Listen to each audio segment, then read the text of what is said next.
प्रचण्डको शयन कक्ष, उसको चाहिने पलङ चन्दनको काठको छ रे। उसको हातमा अहिले 22 लाखको घडी छ। आलिशान महलमा बस्नुपर्छ। त्यो राजाको चाहिने गएर चाहिँ तपाईँले शयन कक्ष हेर्नुभयो भने स्पष्ट हुन्छ वास्तविक सामन्ती को रहेछ। राजा महेन्द्रको चाहिने मृत्यु टाइगर टपमा भएको थियो र उहाँ चाहिनेको मर्दाखेरि उहाँको टाउको एउटा विदेशीको चाहिने सापरामा थियो। महावीर पुन बिचरा खुन पसिना बगाइराखेको छ देशको लागि। आज सरकारले त्यसले 1 पैसा चाहिने सहयोग गरेको छ। सर्प पाल्नलाई 72 करोड दिन्छ सरकारले। महावीर पुनले 1 पैसा पाउँदैन। यो देशले प्रगति गर्छ? गर्दैन। राजा महेन्द्र यो देशका सबभन्दा चाहिने राष्ट्रवादी नेता हुन्। दिल्लीको स्वार्थले नेपालमा कहिल्यै पनि शान्ति होस् भनेर चाहँदैन। अहिले पश्चिमा शक्ति आएर यसमा मिसिएको छ। तर राजा त जन्मजात चाहिने सामन्ती हुन्छ। बिना स्वार्थको कुनै देशले कसैलाई सहयोग गर्दैन। कम्युनिस्टहरूले चाहिँ आफूले भन्ने गरेका श्रमिक र आफ्ना वर्गका लागि किन उद्योग कल कारखाना खोलेनन् र काङ्ग्रेसकै बाटोमा लागे त? यहाँ कम्युनिस्ट को छ? यहाँ कम्युनिस्ट को छ? जो थिए मरेर गए। अन्तिम समयसम्म पनि त्यो चल्या थिए ती उद्योगहरू? सबै चल्या थिए त। कुन चाहिँ नि बन्द थियो त मलाई भन्नुहोस् न तपाईँले। त्रिकुटी कागज कारखानाको हालत त्यस्तै थियो रे। बाँसबारी छाला जुत्ता कारखाना, हरिसिद्धि टायल कारखाना। नेहरूको पालामा थिएन। इन्दिरा गान्धीले चाहिँ जन्माएको। किन यो हदसम्म गिर्यौँ हामी? किन भयो भने हाम्रा नेताहरूमा मोरालिटी छैन, नैतिकता छैन। बहुदल आइसकेपछि उसले अध्ययन गर्यो के कति कारणले चाहिँ उद्योग धन्दाहरू चाहिँ यसरी चाहिँ असफल हुँदैछन् भन्ने कुरा आजसम्म अध्ययन प्रतिवेदन आजसम्म सार्वजनिक गरेका छैन। हिजो जनता यिनीहरूको भुल भलाइमा पर्यो। अब जनता फेरि राज संस्थातिर फर्किनु पर्ने र राजा फर्काउनु पर्ने अवस्था आएको हो। एउटा गधाको पछाडि भेडा लाइन लाएर गएका छन्। तपाईँले पनि हेर्नुभयो होला, फेसबुकमा हेर्नु होला। नेपालीको अवस्था त्यस्तै छ। हामीले चलाउन नसक्नु कुनै व्यवस्थालाई दोष दिएर हुन्छ। केपी ओलीलाई राष्ट्रवादी नेताको रूपमा कसले चित्रित गर्यो? यो बहुमत ल्याएर चाहिने आफ्नो स्वार्थ सिद्धि गर्नको लागि चाहिने उसलाई चाहिँ त्यो नाटक गरियो। अहिले केपी ओलीको राष्ट्रवाद त उदाङ्ग भइसकेको छ। र मेटेरियल लिएर आएपछि यहाँ चाहिने के अरे नेपालीहरूले त्यसबाट केही न केही चिज बनाउने भए तिनको स्किल डेभलप हुने भयो। त्यो स्किल डेभलप नहोस् भन्ने उद्देश्य कता कता झल्किन्छ। त्यहाँ पञ्चायत व्यवस्था पनि कुनै नराम्रो होइन, बहुदल व्यवस्था पनि नराम्रो होइन। तर पञ्चायत व्यवस्था किन बदनाम भयो भन्नु चाहिँ 2-4वटा चाहिँ व्यक्तिहरूले गर्दाखेरि पञ्चायत व्यवस्थालाई खराब बनाए।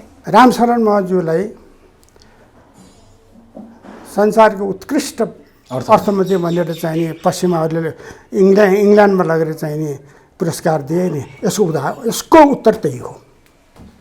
नेपालका उद्योग कल कारखाना बेचेकोमा उत्कृष्ट अर्थमन्त्री मैले 46 सालको परिवर्तनपछि नेपालमा भएका उद्योग कल कारखाना धेरै बेचिए भनेका कुराहरू हामीले पढ्यौँ, सुन्यौँ र देख्यौँ, भोग्यौँ पनि। वास्तवमा पञ्चायत कालमा स्थापना भएका उद्योग कल कारखाना के साँच्चीकै 46 सालको परिवर्तनपछि आएका काङ्ग्रेस र कम्युनिस्टका सरकारहरूले निजीकरणको नाममा बेचेकै हुन् त? र ती उद्योग कल कारखाना काङ्ग्रेस कम्युनिस्टका नेताहरूलाई सोध्ने हो भने पञ्चायतले थिलथिलो पारेका कारण हामीले त्यसको व्यवस्थापन गरेका हौँ। यदि त्यो थिलथिलो उद्योग कल कारखानालाई काँध थापेर हामीले जोगाउन खोजेको भए नेपालको धेरै बजेट सकिन्थ्यो र त्यो उद्योग कल कारखानाहरू सुचारू ढङ्गले चलाउन सक्ने अवस्था थिएन। हामीले जे गर्यौँ ठिक गर्यौँ भनेर उनीहरू तर्क गर्छन्। वास्तविकता के थियो? के साँच्चीकै ती उद्योग कल कारखाना थिलथिलो अवस्थामा पुगेका थिए? चल्नै नसक्ने अवस्थामा पञ्चायतले ती उद्योग कल कारखानालाई पुर्याएकै थियो र यी परिवर्तनकामी भनेका शक्तिले ती उद्योग कल कारखानाको व्यवस्थापन गरे? अथवा त्यहाँबाट मोटो रकम आफूले प्राप्त गरेर उद्योग कल कारखानाका ती महँगा सामान मित्र राष्ट्रहरूले सहयोग गरेका ती औजारहरू कौडीका मूल्यमा बेचेर आफू धनी हुने बाटोतर्फ लागे र नेपाली जनतालाई कङ्गाल बनाए त? वास्तविकता के हो? आज हामी यो जान्ने प्रयास गर्नेछौँ र यसका निमित्त आज चुरो कुरोमा लुम्बिनी सुगर मिलको जनरल म्यानेजर जिएमसम्म आफ्नो भूमिका निभाएर रिटायर्ड हुनुभएका र उहाँकै पालामा लुम्बिनी सुगर मिल चाहिँ निजीकरण भएको थियो। उहाँले ह्यान्डओभर गरेर त्यहाँबाट रिटायर हुनुभएको थियो। उहाँलाई बाध्य पारियो होला अथवा के गरियो, उहाँ पञ्चायत कालदेखि नै लुम्बिनी सुगर मिलमा संस्थापकको रूपमा काम गर्दै आउनुभएको थियो। उहाँले नजिकबाट देख्नुभएको छ नेपालका उद्योग कल कारखाना कसरी सरकारले पछिल्लो परिवर्तनकामी भनेका शक्तिहरूले कौडीका मूल्यमा बेचे र आज नेपाली जनताहरूलाई खाडीको तातो घाममा काम गर्न जान बाध्य पारे। हामी यो विषयमा लुम्बिनी सुगर मिलका तत्कालीन जीएम अमरसिंह थापासँग संवाद गर्नेछौँ। त्यसका निमित्त म अमरसिंह थापालाई चुरो कुरोमा स्वागत गर्छु। तपाईँलाई चुरो कुरोमा हार्दिक स्वागत छ। नमस्कार, धन्यवाद। मैले धेरै बहसका कार्यक्रम गरेँ, धेरै संवाद गरेँ। उद्योग कल कारखाना बेचिएको, नेपालीहरूलाई कङ्गाल बनाएको, नेपालका उद्योग कल कारखाना बेचेर खाडीको 50 डिग्रीभन्दा बढी तापक्रम भएको वातावरणमा काम गर्न बाध्य पारेको यी नेता, यी परिवर्तनकामी शक्ति हुन् भनेर आरोप लागिरहँदा मैले उनीहरूसँग पनि धेरै छलफल गरेँ। उद्योग कल कारखाना 40-45वटा नेपालका उद्योग कल कारखाना बेचेका विषयमा छलफल भए। तर तपाईँ जस्तो सम्बन्धित व्यक्ति चाहिँ पहिलोपटक मेरो कार्यक्रममा निम्त्याएर म छलफल गर्दैछु। वास्तवमा बेचिएका भनेका उद्योग कल कारखाना के 46 सालको परिवर्तन पछि आएका शक्तिहरूले बेचेका हुन् अथवा उनीहरूकै भाषामा रुग्ण उद्योग, ठुल्ठुलो उद्योग चलाउन नसकेर उनीहरूले व्यवस्थापन गरेका हुन्? वास्तविकता के थियो? मैले यहाँबाट सुरु गरेँ।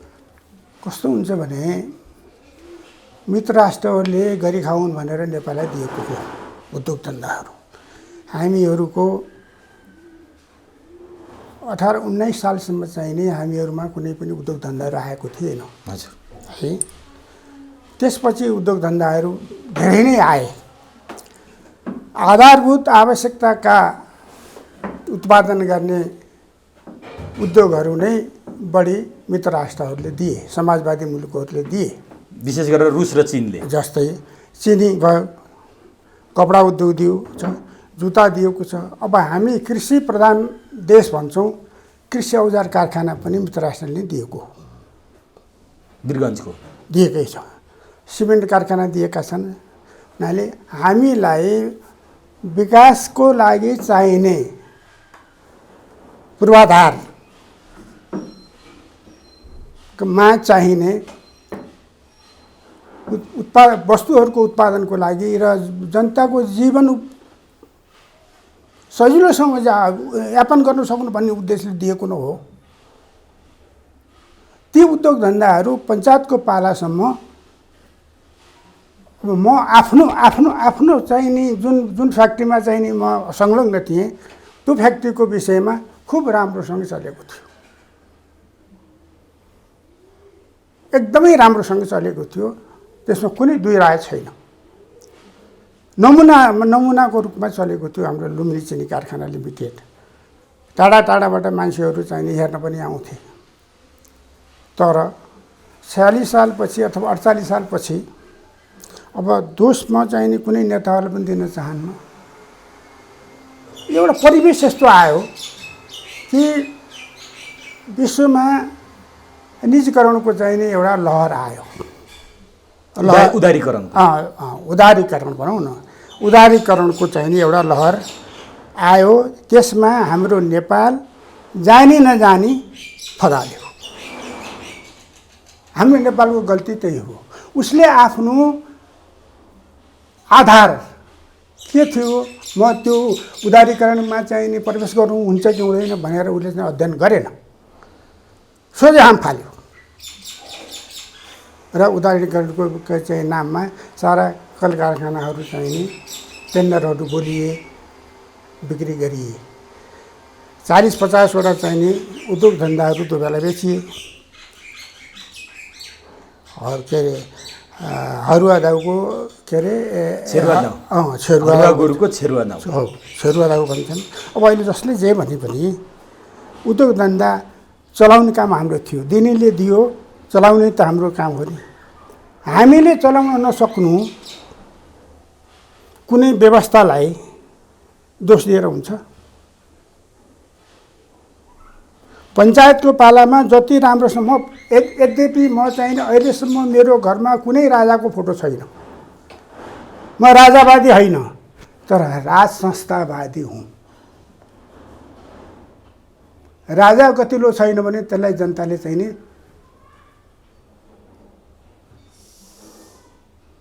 उ गर्न मिल्छ, हटाउन मिल्छ। किन नमिल्ने? तर अहिले त्यो अवस्था छैन। अब नि तपाईँले त्यो उद्योग कल कारखाना मित्र राष्ट्रहरूले दिए उदारीकरण र निजीकरणको नाममा ती बेच्ने कौडीको मूल्यमा बेच्ने काम भयो भनेर भन्नुभएको छ नि। पञ्चायतकालमा ती सबै उद्योग राम्रै ढङ्गले सुचारू भएको थिए, मनज्ञ नाफा ल्याएको थिए, आफ्नो खुट्टामा आफै भर परेका थिए अथवा सरकारको पञ्चायती सरकारको सहयोगमा चलेका थिए, के थियो? यसो थियो हेर्नुहोस्, हाम्रो कस्तो थियो भन्नुहुन्छ भने अब सबै उद्योग कारखानाको विषयमा त मलाई त्यति थाहा छैन होइन, तर बाहिर हामीले हेर्दाखेरि सबै राम्रोसँग चल्यो जस्तो लाग्दथ्यो। त्यो बेलाको आरएनएसी राम्रै चलेको थियो। हजुरको चाहिँ बिरगञ्ज चिनी कारखाना पनि राम्रैसँग चलिराखेको थियो, प्रफिट दिइराखेकै थियो। लुम्बिनी चिनी कारखानाले त 54 सालसम्म चाहिँ नि 12 करोड हामीले चाहिँ नि हामीसँग लिक्विडिटी थियो, हामीले त्यति कमाएका थियौँ। तर वात्तै चाहिँ नि के भयो भन्नुहुन्छ भने सरकारले चाहिँ नि तलब बढाइदियो, त्यसमा पनि अलिकति चाहिँ नि हामीलाई मार पर्यो। तापनि सबभन्दा ठुलो चाहिँ नि दुर्गुण के हो भने चाहिँ नि यो व्यवस्थाको आफ्ना बाँदरे प्रवृत्ति र सज्जन प्रवृत्तिका कार्यकर्तालाई छुट्याउन नसक्नु। यो के भन्न खोज्नु भयो? यो चाहिँ छुट्याउन नसक्नु। कस्तो बाँदरे प्रवृत्ति र सज्जन प्रवृत्ति भन्नाले छुट्याउन सक्नु। यो व्यवस्थामा जुनसुकै व्यवस्था आफै खराब हुँदैन, कुनै पनि व्यवस्था खराब हुँदैन। त्यो व्यवस्था सञ्चालन गर्ने व्यक्तिको नियत ठिक छैन, बेइमान छ, त्यसको मनमा खोट छ भने अनि दोष पाउँछ व्यवस्थाले। पञ्चायत व्यवस्था पनि कुनै नराम्रो होइन, बहुदल व्यवस्था पनि नराम्रो होइन, तर पञ्चायत व्यवस्था किन बदनाम भयो भन्नु चाहिँ 2-4वटा चाहिँ व्यक्तिहरूले गर्दाखेरि पञ्चायत व्यवस्थालाई खराब बनाए। हो, पञ्चायती व्यवस्था जसले खराब बनाए। तपाईँले भन्नुभयो नि 2-4वटा व्यक्ति। 28 सालसम्म 17 सालदेखि 28 सालसम्म महेन्द्रले देखेको पञ्चायती व्यवस्था ठिक थियो। 28 सालदेखि वीरेन्द्रको समयमा 28 सालदेखि 30-32 सालसम्म ठिक थियो। त्यसपछि जब पञ्चायती व्यवस्थामा वीरेन्द्रलाई पनि उछुनेर अरू शक्ति हाबी भए, त्यसपछि आएर भूमिगत गिरोहहरू सक्रिय भए, सूर्यबहादुर थापाको भाषामा भन्ने हो भने रानी ऐश्वर्यको आफ्नै महत्त्वाकांक्षा भयो, पूर्व युवराज त्यति बेलाका अधिराज कुमारहरूको आफ्नै किसिमको स्वार्थ भयो र अन्तिममा पञ्चायतले यति बदनामी कमायो। त्यसैले यी उद्योगहरू टाट पल्टाएको थियो र परिवर्तन भएको सरकारले तिनीहरूलाई काँध थाप्न सकेन भन्नेहरू छन्। यसमा के भन्नुहुन्छ? त्यसमा धेरै सत्यता छैन। राजा महेन्द्र यो देशका सबभन्दा चाहिँ नि राष्ट्रवादी नेता हुन्। उनी राजाको रूपमा आए। ऊ राजाको रूपमा आएको हुनाले उनलाई घृणा गरियो। अहिले पनि महेन्द्र पथ भनेर भन्छन्। महेन्द्रले के गरेनन्? हजुरलाई एउटा कुरा भन्छु, सुबथा सूर्यबहादुर थापा ऊ विभीषण हो। तपाईँले चाहिँ नि विश्वेश्वर प्रसाद कोइरालाको चाहिँ नि जीवनी पढ्नुहोस्। बिपीले कहिल्यै पनि राज संस्थाको विरोध गरेका छैनन्। प्रजातन्त्र र राज संस्था अपरिहार्य छ भनेर उनले सधैँ राज संस्थासँग घाँटी जोडेर बसेका छन्। कारण किन भन्नुहुन्छ भने राज संस्था नै निस्वार्थ भावले चाहिँ नि देशको हितको लागि काम गर्छ भन्ने उनको धारणा थियो। त्यो अहिले सिद्ध भएको छ।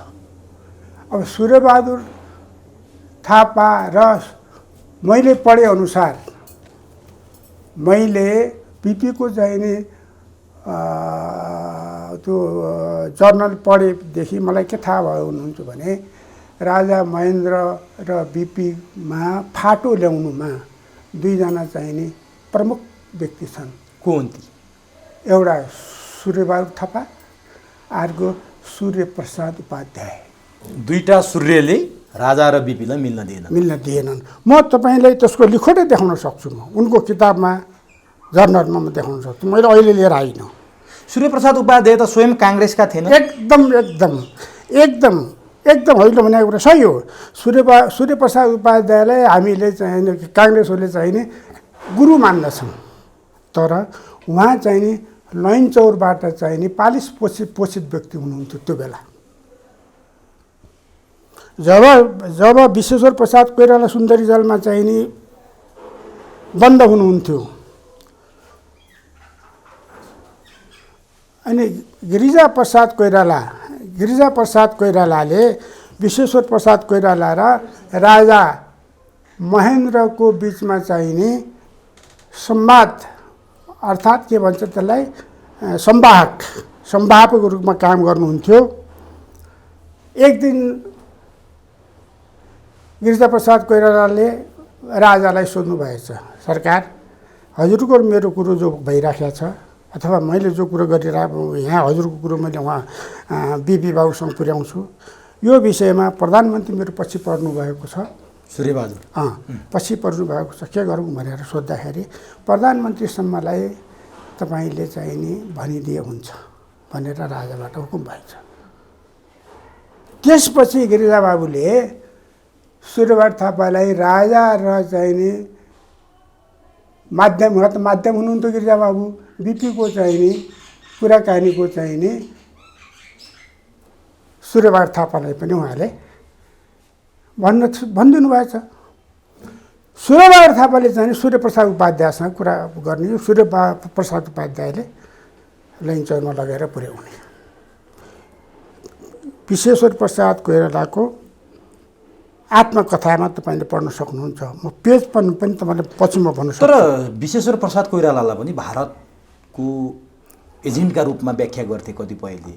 अब विश्वेश्वर प्रसाद कोइरालाकै कुरा फेरि लैनचौर पुर्याउने, त्यसमाथि काङ्ग्रेसकै पृष्ठभूमिबाट आएका सूर्यप्रसाद उपाध्याय डेफिनेटली के हो यो चाहिँ अलिकति अब सुन्नुहोस्, एउटा कुरा के भन्छु भने विदेशी जति पनि यहाँ नियोगहरू छन्, राजदूतावास छन्, तिनीहरूले के गर्छ भने कुनै अलिकति चलाक 2-4जना व्यक्तिलाई चाहिँ नि कन्भिन्स गर्न सक्ने, चाहेको बेला चाहिँ 10-20जनालाई चाहिँ भेला गर्न सक्ने, त्यस्तो अलिकति लिडरसिप भएका व्यक्तिलाई यिनीहरूले पिकअप गर्छ, अथवा कुनै दलभित्र चाहिँ स्थापित नेताहरूलाई उनीहरूले पिकअप गर्छन्, प्रलोभन दिन्छ।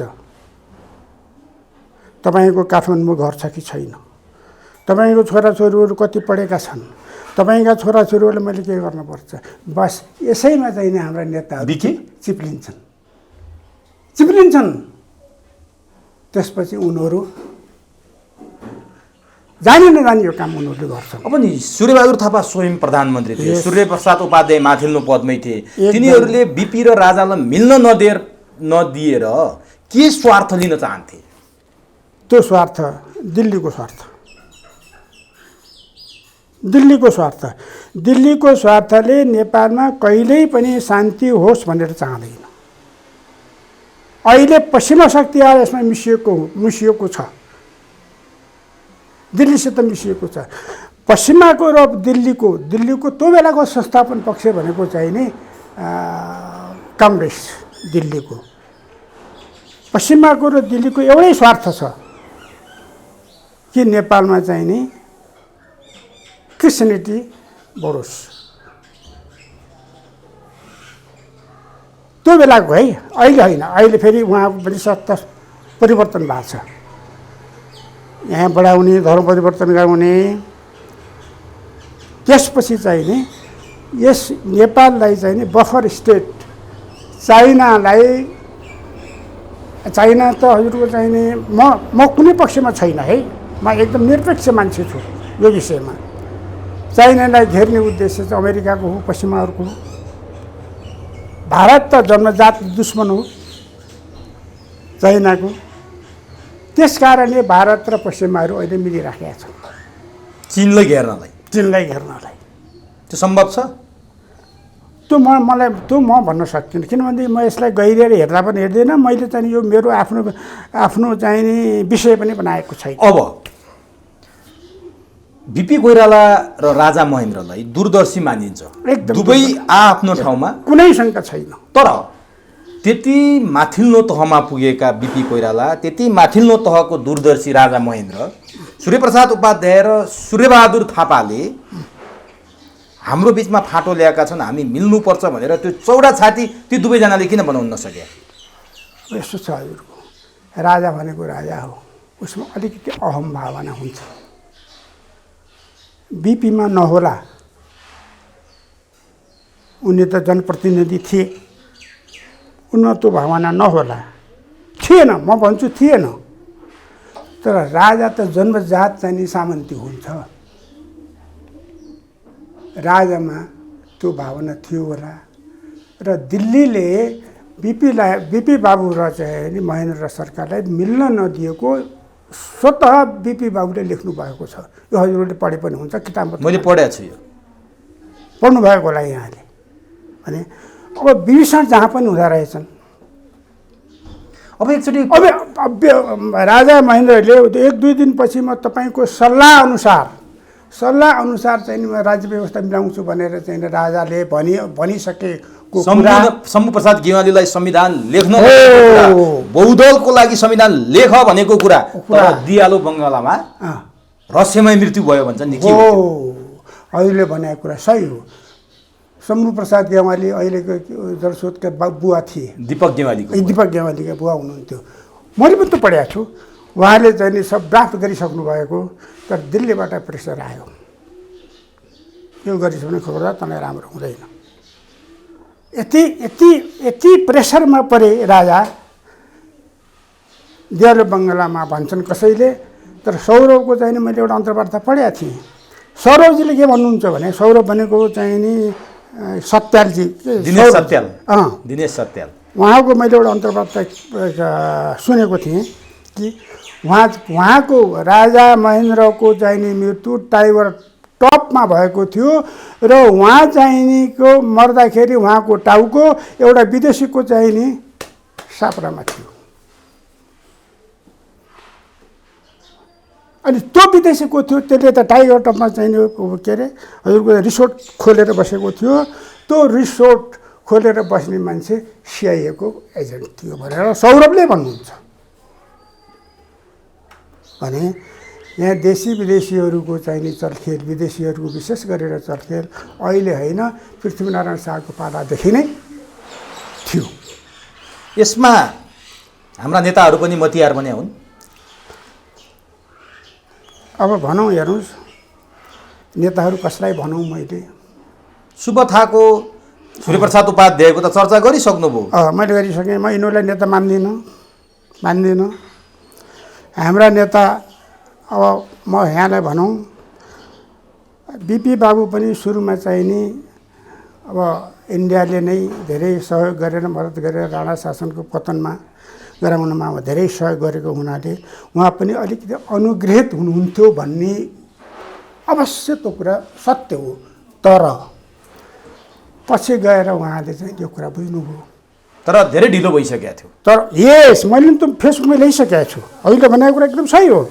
जब उहाँले चाहिँ नि जब नेपाली राजनीतिको चाहिँ बुद्धत्व प्राप्त भयो नि, त्यो बेला उहाँ धेरै ढिलो भइसकेको पछि अर्घ दिनुको के अर्थ हो?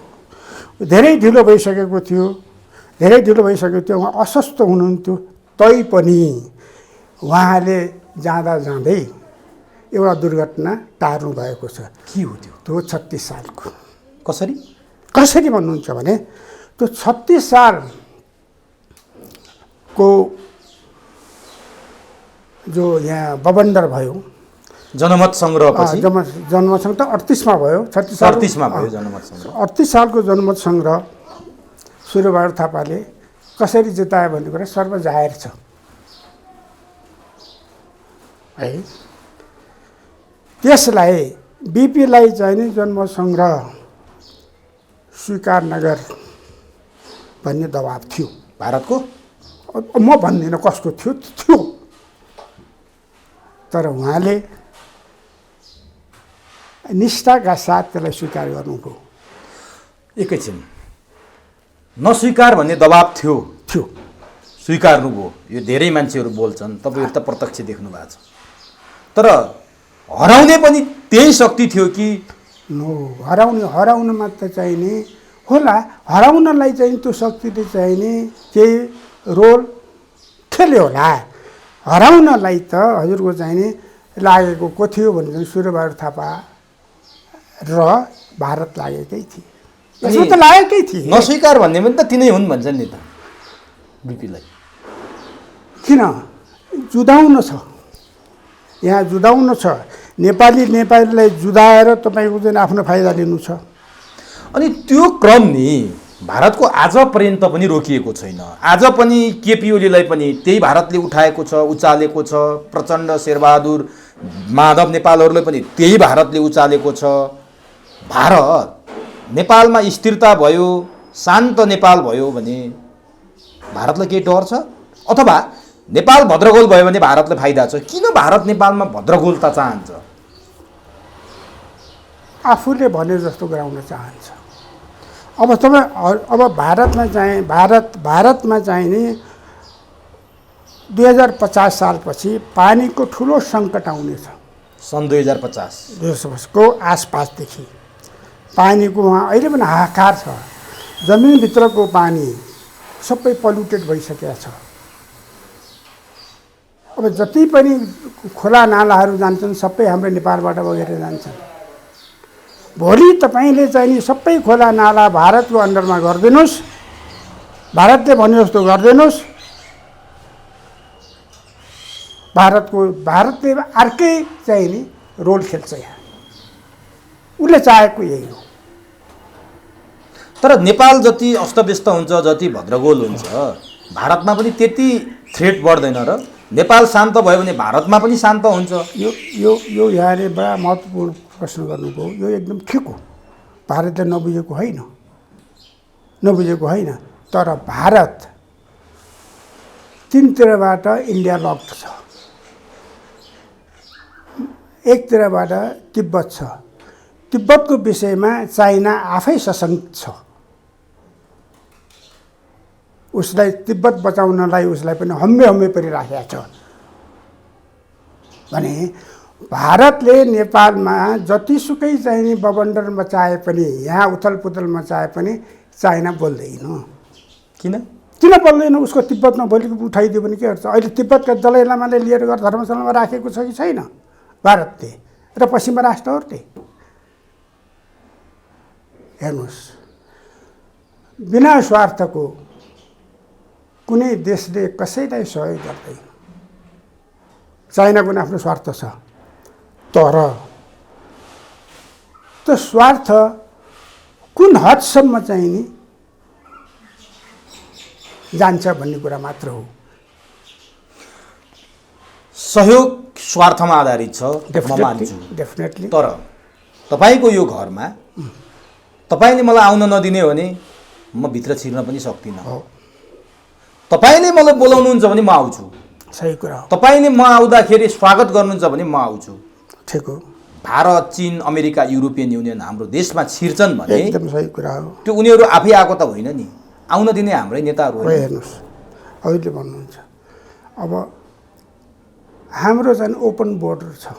तपाईँले आफ्नो घरको सबै ढोका खोलिदिनुहुन्छ अनि जनतालाई रिजाउनको लागि नआइज भनेर भन्नुहुन्छ। तपाईँले झाल पनि खोलिदिनुहुन्छ। कोही झालबाट पसिया छन्, कोही ढोकाबाट पसिया छन्। दिने त हामी नै हौँ नि।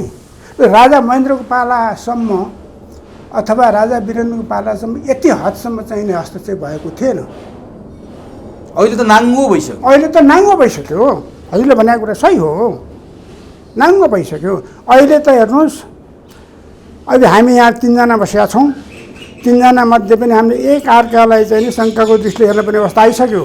यो रको हो कि यो सिआइए हो कि यो चाइनाको हो कि यो रसियाको भने शङ्काको दृष्टिले हेर्न पनि अवस्था आइसक्यो। परिवारको सदस्यमा पनि त्यो अवस्था आइसकेको छ। अहिले किन यो हदसम्म गिर्यौँ हामी? किन भयो भने हाम्रा नेताहरूमा मोरालिटी छैन, नैतिकता छैन। यिनी बिके, यिनी दलाल भए। आज मदन भण्डारीको हत्याको विषयमा मलाई भन्दा यहाँलाई बढी थाहा छ। महाकाली सन्धि कसरी पास भयो तपाईँ भन्नुहोस् त? महाकाली सन्धि पास गर्दाको पैसा लिएर आएर चाहिँ नि जति पनि कम्युनिस्टहरू नेताहरूले काठमाडौँमा महल बनाए 5 करोड आयो भन्ने हल्ला छ। 5 अर्ब होला। 5 अर्ब। महाकाली सन्धिको एउटा मैले पढेको थिएँ चाहिँ नि सम्झौतामा अधिकांश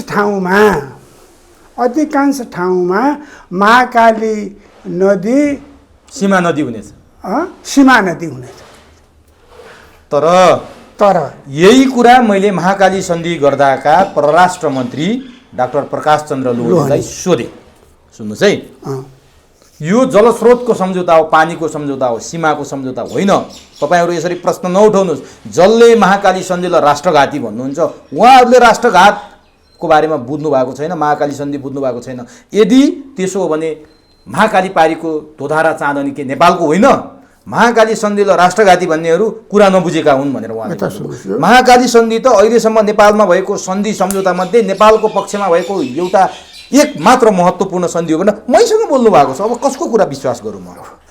अब हेर्नुहोस्, त्यो बेला चाहिँ नि शेरबहादुर प्रधानमन्त्री हुनुहुन्थ्यो, परराष्ट्र मन्त्री प्रकाश चन्द्र लोहनी, जलस्रोत मन्त्री पशुपति शमशेर हुनुहुन्थ्यो, त्यसपछि चाहिँ सभामुख रामचन्द्र पौडेल, विपक्षी दलको नेता माधव नेपाल, केपी ओली संयोजक। त्यो एकीकृत महाकाली सन्धि अध्ययन टोलीका संयोजक केपी ओली। महाकाली सन्धि तपाईँले चाहिँ नि के अरे अहिले इन्डियाले त सुरुदेखि नै चाहिँ नि त्यो हटाउनको लागि धेरै तिगडम गरे हो। महाकाली सन्धिको उद्यमन एउटा नक्कली बनाएर चाहिँ एउटा कालीको मन्दिर बनाएर लिएर आएको छ। म पुगेको छैन है, त्यो पत्र पत्रिकामा पढेर थाहा पाउने कुरा हो। त्यो सत्य कुरा पनि देखियो अहिले हो। हामीले त्यसैलाई पुष्टि गरिदियौँ। महाकाली सन्धि तपाईँ भन्नुहोस् न, 53 सालमै 54 सालमा महाकाली सन्धि 54 साल पारित गरियोस् भयो। त्योभन्दा अगाडि भारतले यसरी चाहिँ नि उ गरेको थिएन, अब के अरे अधिकार जमाएको थिएन, मेरो भन्न सकेको थिएन। त्यो महाकाली सन्धिपछि उसले चाहिँ यो मेरो अभिन्न अङ्ग हो भनेर त्यसपछि नै ऊ आएको हो नेपालमा। तर डाक्टर लोहनीको दाबी के छ भने गण्डक सम्झौता भयो, तुरुन्तै कार्यान्वयन भयो, कोशी सम्झौता भयो, तुरुन्तै कार्यान्वयन भयो। महाकाली सम्झौता किन कार्यान्वयन भएन भने यो नेपालको पक्षमा छ, भारतले त्यस कारण लेङ्गेरिङ गर्यो, हामीले गरेको सम्झौता राष्ट्रहितमा छ भन्नुहुन्छ। यो चाहिँ नि उहाँहरूले फेस सेभिङको कुरा गर्दै हुनुहुन्छ, सेभिङको कुरा गर्दै हुनुहुन्छ। मैले चाहिँ मलाई यो जलस्रोत विषयमा धेरै अध्ययन छैन। मैले चाहिँ नि हजुरको त्यही गेवाली के भन्नुभयो अरे हजुर? दीपक अरुण कुमार सुवेदीको चाहिँ नि मैले चाहिँ नि सुनेको छु। त्यो सायद पञ्चेश्वरको ड्याम बनाउँदाखेरि चाहिँ नि अधिकांश भागहरू चाहिँ नि उत्तराखण्डका चाहिँ नि गाउँहरू चाहिँ डुबान हुने भएकोले चाहिँ नि र त्यो ड्याम बनाएपछि त्यहाँको पानी लगेर कहाँ मिसाउने भन्ने, उता पश्चिमपट्टि सतलज कहाँ लगेर मिसाउने भन्ने चाहिँ नि भारतको चाहिँ नि जो योजना हो, त्यो योजना अहिले कार्यान्वयन हुन नसक्ने अवस्था भएको भएर उसले सुरु गरेको छैन भन्नेसम्म मैले सुनेको छु, पढेको छु। अब यो भारतले कुनै पनि त्यो योजना महाकाली योजना कार्यान्वयन गर्नको लागि गरेको होइन सन्धि। उसले त्यहाँको पानीलाई ऊ गटेको हो, उसले पानी चाहिन्छ, होल्ड गरेर राख्नु, अर्को कुनै पनि नआओस् भनेर होल्ड गरेर राखेको। त्यस्तै उसले कति नदी नालाहरू उसले होल्ड गरेर राखेको छ। आजसम्म कुनै प्रोजेक्ट उसले बनाएको छैन भने यो उसले आफ्नो देशको हितमा राम्रो गरेको छ। उसले त राम्रो गर्यो नि, नेपालको हितमा छैन। हाम्रो होइन, नेपालको हितमा भारतले किन हेर्छ तपाईँ भन्नुहोस् न? किन हेर्छ उसले आफ्नो देशको हित हेर्छ। नेपालको हित हेर्ने कसले त हाम्रा नेताहरूले हो। यिनीहरूले पनि भारतको हित हेर्न थाले, हाम्रा नेताले पनि भारतको हित हेर्न थाले। चुरो कुरो त्यही, हजुरको चुरो कुरामा चुरो कुरो त्यही हो। अब अघि तपाईँले एउटा प्रसङ्ग कोट्याउनु भएको थियो, राजा महेन्द्रले शम्भु प्रसाद गेवालीलाई संविधान ड्राफ्ट गर्न लगाएको कुरा। यदि त्यति बेला त्यो काम सम्पन्न भएर राजा महेन्द्र र